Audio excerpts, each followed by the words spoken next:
What's up, everybody?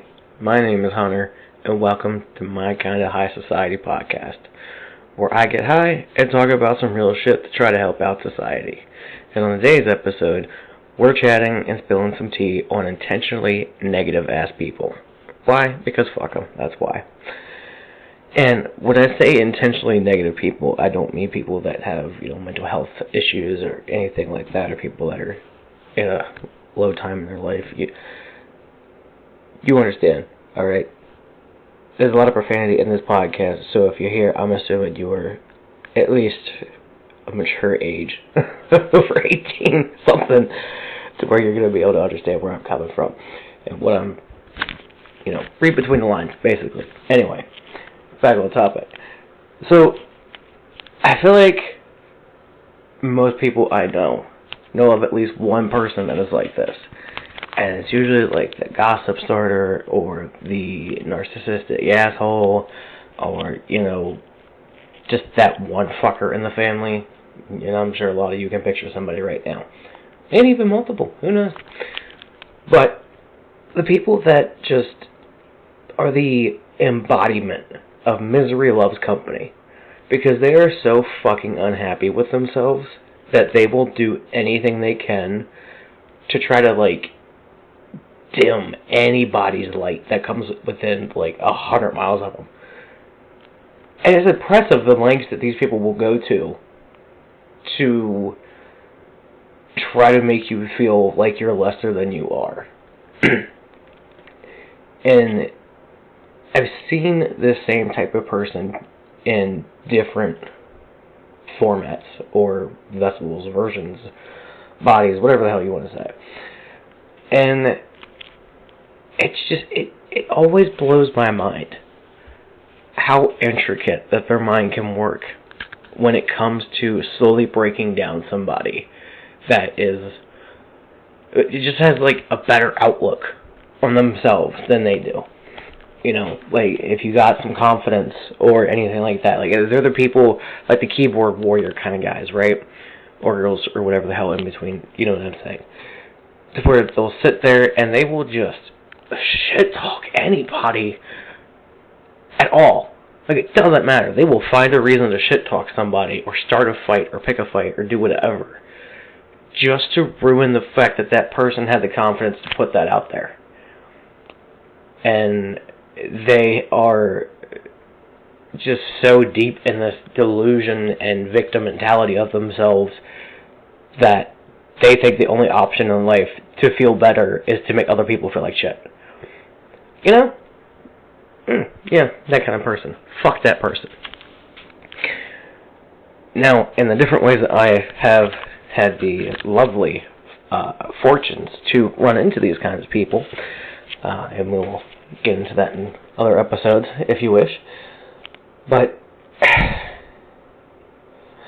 I understand there's certain situations where, especially if it's, somebody in the family, or a parent, or, something like that, to where you're bound, at least until you can move out legally, or whatever happens, that kind of situation.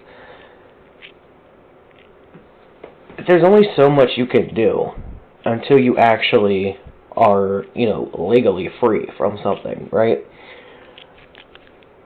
But if I could give anybody a piece of advice, especially somebody that's parents or whatever, you can't move out, or you're stuck in a situation, whatever it may be, the number one thing that I would want to tell these people, coming from, the point of view of somebody that's been in that situation multiple times, is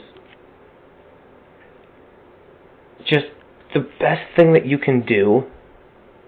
It's not going to give you instant gratification. Nothing that gives you instant gratification is that good for you. And that's just the plain hard truth. Now, depending on how, if you're got a certain amount of years until you're out, or until you're legally able to move out, or whatever it is that the time limit is, use that time to keep planning for the future. And not just the immediate getting out future, but also the future beyond that. Do not let these people drain you so much that you forget to keep looking for the next tomorrow. Because eventually tomorrow gets there. And then what? Then you're stuck in the present and you have no fucking clue what's next because you didn't plan for the next tomorrow. Don't go down a rabbit hole with it. Don't take it too serious. Use your discernment here. But basically just in the grand scheme of things, and yeah, my brain just went, trying to bring it back here. Look, realize that you deserve to plan for a future. Alright, you deserve to have more than just that survival out plan. Okay, because if that's all you focus on, that's all you're going to get. Because you're going to get to that day, and then you're just going to be stuck surviving to the next day, because you didn't plan for after the survival ended. And part of planning for that is understanding that self-care, regardless of what you think of it, is very important. And self-care is just a blanket term for literally any way that you feel helps replenish yourself and helps you take care of yourself. Whether that's exercising or reading a book or going to a spa or even walking outside and just looking up at the sky and just being like, holy shit, that's beautiful. Whatever it may be. Because at the end of the day, if you keep going and you keep pushing and you keep pouring from an empty cup, you are going to come to this epiphany or tower moment or a collapsing of your whole world, whatever you want to call it, same shit, different languages. And you're going to be left with a choice, because it's going to seem like everything is falling apart in your life, because it is. But let's just be honest, it is. But the way you break cycles and generational curses, or whatever the hell you want to call it, the way you break out of these chains is that you realize you don't have to just keep looking at the same side of the fucking coin that whoever put you in that situation told you need to keep looking at. If they try to make you see that it's the worst and, the grass will never be greener anywhere but with me, yada, whatever tactic that they used on you, there will always be another side to that coin.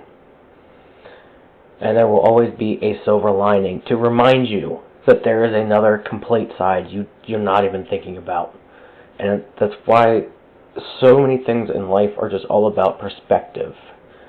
And why you have to be so careful where you put your energy into, because you can very easily let yourself slip down these rabbit holes or keep repeating these cycles or these habits of these well, everything is wrong and I'm the victim and it's fuck it, there's no point in life, no matter how good that you are, you're just going to get shit on, so I'm going to go the opposite way and I'm going to make people feel as bad as I fucking do, because that gives me instant gratification in that moment.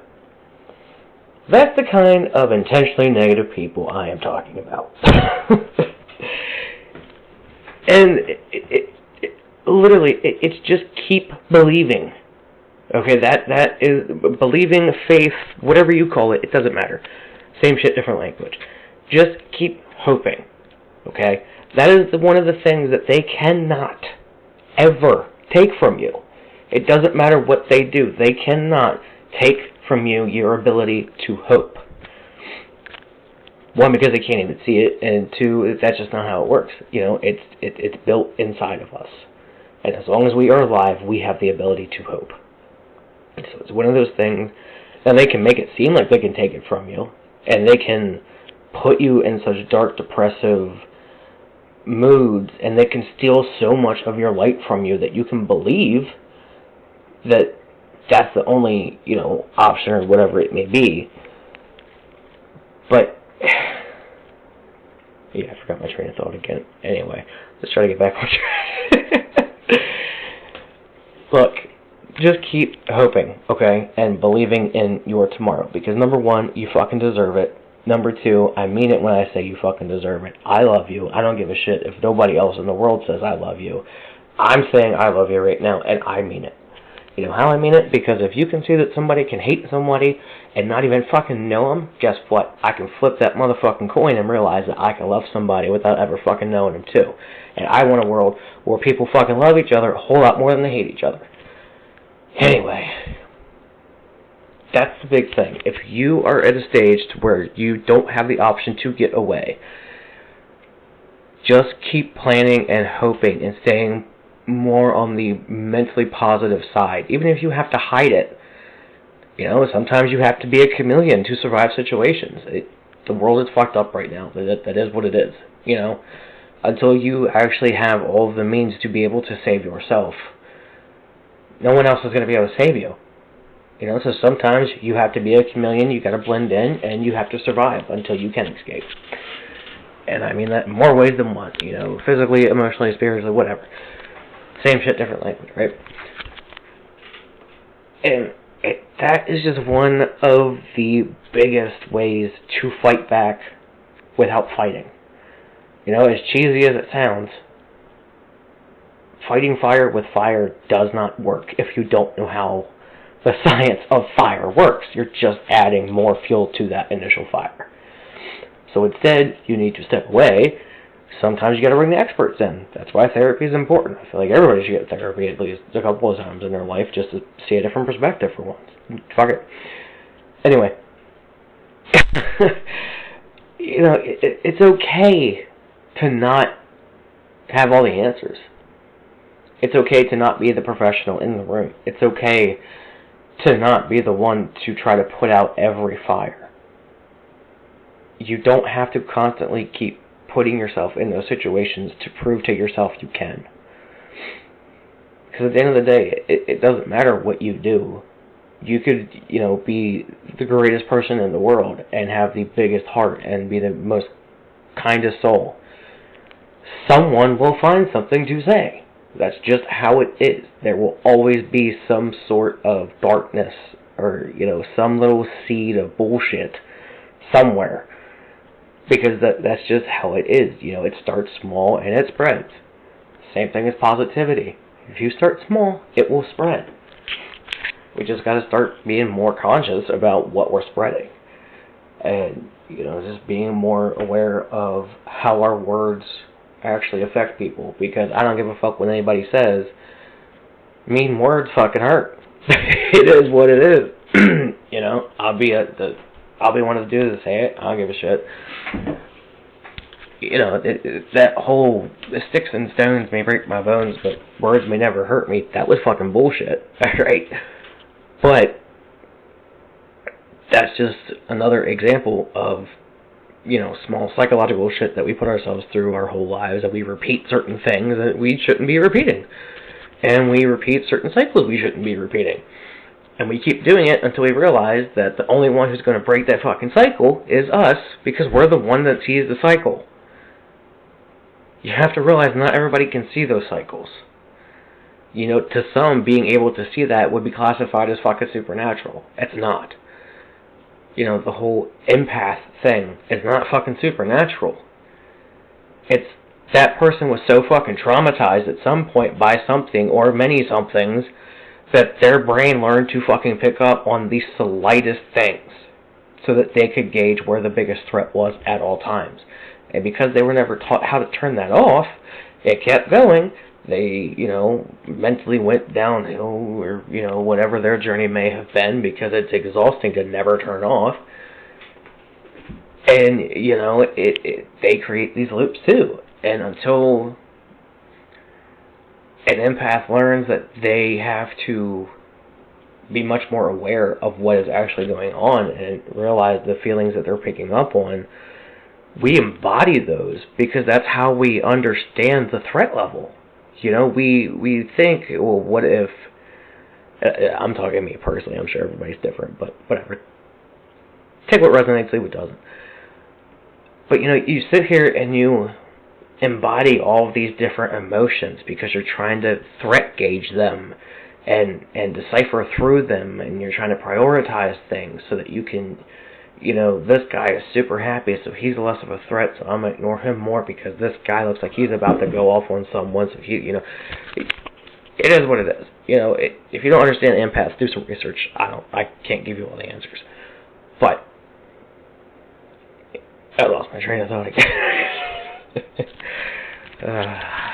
Anyway, like I was saying, I think what we need to really be careful with what we take on, because it sticks with us. If we don't consciously be like, okay, we're not in that situation, like, let me look around and realize I'm not there, they aren't here, there is no danger right now, I don't need to be in survival mode, I don't need to be finding the threat right now. You know, and it takes a lot of conscious effort at first, but small steps build up over time. You know, every race starts with a first step kind of thing. But yeah, so to the intentionally negative people out there, if my wonderful rambling, whatever you're going to call it, didn't make your heart grow 3 sizes bigger and make you stop doing that shit, then, yeah, I don't know. You want to be happy in life, it's really fucking simple. Just don't be an asshole. Do good, get good. Do bad, get bad. I speak English very well, I swear. You know, if you play stupid fucking games, you're gonna win a stupid fucking prize, and no one's gonna feel bad for you when you want to act surprised. Hey, look at that! I'm a poet and don't know it. Actually, I do, and I do have a mini poetry book, we'll call it that, out on Amazon Kindle. If you feel obliged to do so and to support me so I can keep making some awesome ass content, go ahead and give that a look. It's only $1.99. I only get 70 cents of it. That's just how it works. But yeah, appreciate it. I love you guys, and I hope this helps somebody. If there's anything that you want me to talk about or any suggestions, anything like that, go ahead, give me a shout out, drop a comment, do whatever. I would love it if you did the whole whatever bullshit down there, you know, like, subscribe, all that good stuff. Hope you're having a great day. I'll be back next time, and until then, I love you guys. Bye.